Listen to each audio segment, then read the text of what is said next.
Shalom, sudah dikasih Tuhan. Jumpa kembali pada hari ini untuk kita belajar firman Tuhan. Kemarin kita sudah sampai Filipi pasal 1 ayat 1 dan 2 yang adalah pembukaan dari surat Filipi. Dan hari ini mari kita kupas Filipi pasal 1 ayat 3 hingga ayat yang ke-6. Demikian bunyinya.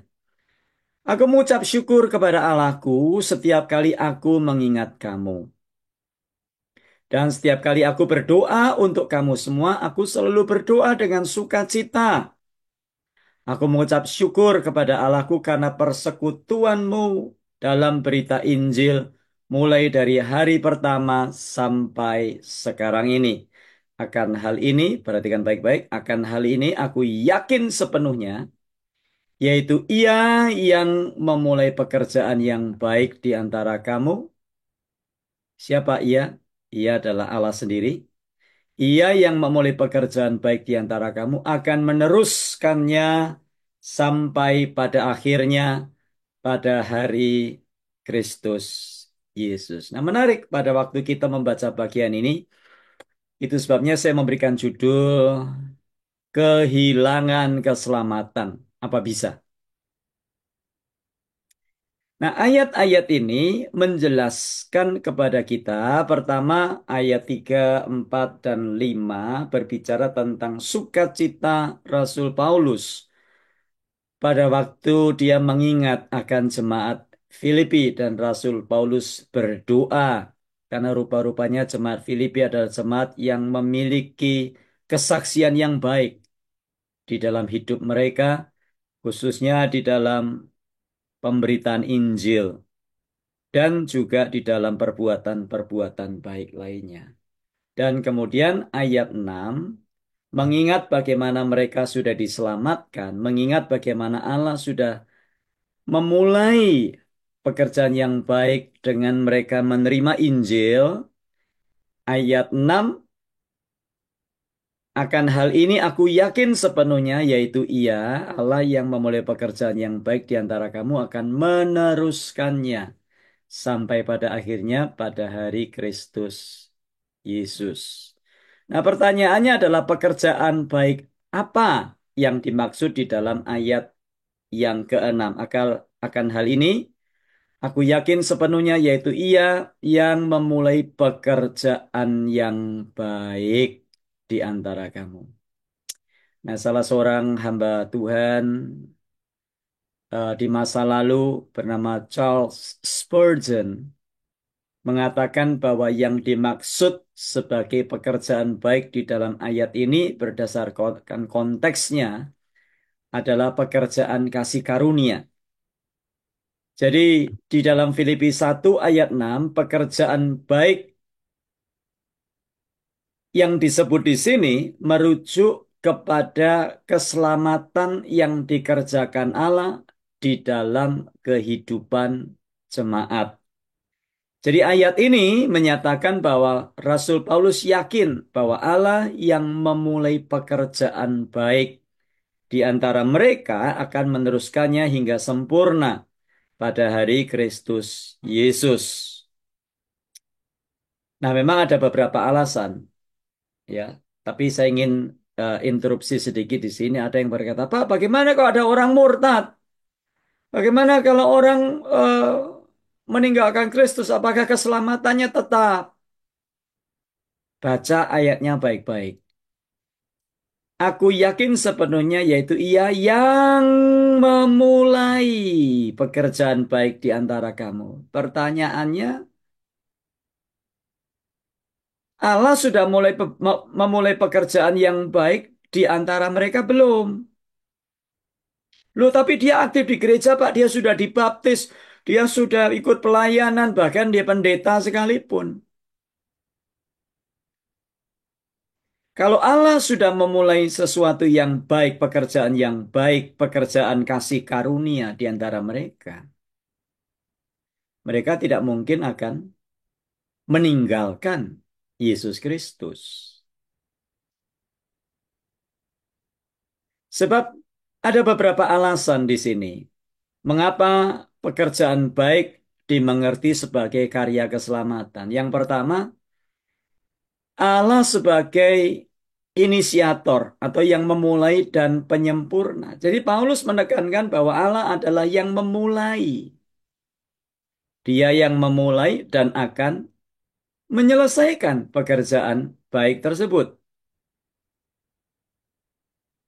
Nah, di dalam konteks keselamatan, Allah yang memulai karya keselamatan dalam hidup orang percaya dimulai dengan anugerah dan pembaharuan oleh karya Roh Kudus. Dan hal ini mengingatkan kita akan konsep keselamatan yang merupakan proses yang dimulai Allah sendiri. Ada yang disebut justification, dibenarkan. Kita dibenarkan, Roma 8:29. Dan berlanjut kepada penyucian, sanctification, kekudusan hidup, hingga penyempurnaan pada akhir zaman yang disebut sebagai glorification. Allah yang memulai, Dia yang akan melanjutkan. Nah, yang harus kita tanyakan, Allah sudah memulai belum? Kalau Allah belum memulai dan tidak ada Roh Kudus di dalam kita, ya tidak mengherankan ada orang yang begitu gampang meninggalkan Kristus hanya karena pekerjaan, hanya karena uang, hanya karena jodoh dan sebagainya.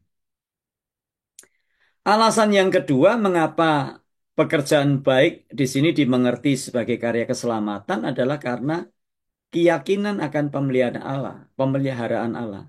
Pekerjaan baik yang dimulai oleh Allah bukanlah sesuatu yang bergantung kepada manusia. Jadi Allah berjanji untuk menyelesaikan pekerjaan ini dan ini menunjukkan keyakinan bahwa keselamatan orang percaya bukan hanya hasil dari upaya mereka sendiri tetapi juga merupakan karya pemeliharaan dan kuasa Allah. Itu sebabnya nanti kalau kita baca di dalam Filipi pasal 2 ayat 12 ditegaskan Rasul Paulus bukan berarti kita diam saja. Rasul Paulus menegaskan, sebab itu kerjakanlah keselamatanmu. Jadi Allah sudah memulai dan ada tugas tanggung jawab yang harus kita kerjakan. Itu sebabnya saya katakan orang percaya perlu dimuridkan untuk menjadi murid Tuhan. Dan perhatikan bahwa keselamatan adalah proses yang berkelanjutan. Dalam surat-surat lainnya, Rasul Paulus eh, menyebut dan melihat keselamatan sebagai proses yang berlangsung terus-menerus, bukan hanya keputusan awal untuk percaya. Jadi keselamatan ikut Yesus itu bukan cuman angkat tangan waktu KKR, tutup mata, berdoa terima Yesus, dibaptis, bukan. Tetapi perjalanan iman yang dibentuk, diproses, dipelihara, dan disempurnakan oleh Allah. Dengan demikian, pekerjaan baik bisa berarti perjalanan keselamatan yang Allah kerjakan dalam hidup jemaat Filipi, di mana mereka diubahkan menjadi serupa dengan Kristus. Banyak orang ikut Yesus, banyak orang ikut Kristen, dibaptis, tapi lupa bahwa mereka punya tugas untuk berjalan di dalam perjalanan iman makin hari makin serupa dengan Kristus. Jadi pekerjaan baik dalam Filipi 1 ayat 6 secara teologis dapat merujuk kepada keselamatan yang Allah kerjakan dalam hidup orang percaya, sebuah proses berkelanjutan yang dimulai, disertai dan akan disempurnakan oleh Allah sendiri pada hari Kristus Yesus. Sekali lagi, jangan puas dan berhenti sampai dibaptis, tapi terus dimuridkan, dimuridkan, dimuridkan untuk kita menjadi murid Kristus, makin hari makin serupa Kristus, mengerjakan bagian yang harus kita kerjakan sebagai pengikut Kristus, dan kemudian memuridkan orang lain, sehingga orang lain pun juga boleh hidup. Hidupnya diubah makin hari makin serupa dengan Kristus.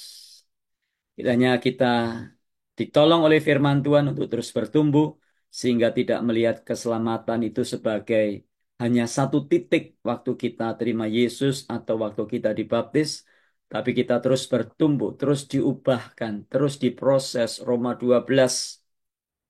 Karena itu, saudaraku, demi kemurahan Allah, aku menasihatkan kamu supaya kamu mempersembahkan tubuhmu sebagai persembahan yang hidup, kudus, dan berkenan kepada Allah. Itu adalah ibadahmu yang sejati. Janganlah kamu menjadi serupa dengan dunia ini, tapi berubahlah. Ada Roh Kudus, karya Roh Kudus yang mengerjakan, dan kita memberikan diri kita bekerja sama dengan Roh Kudus untuk kita terus berubah, makin hari makin serupa dengan Kristus. Mari kita berdoa. Terima kasih buat firman-Mu hari ini. Terima kasih Filipi pasal 1 ayat 3 sampai 6. Biarlah ayat ini terus menolong kami, terus bertumbuh di dalam Tuhan, mengerjakan keselamatan yang Tuhan sudah berikan kepada kami.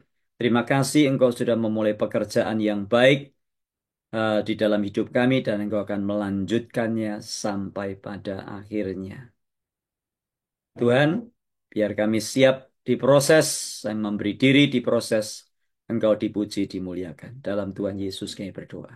Amin.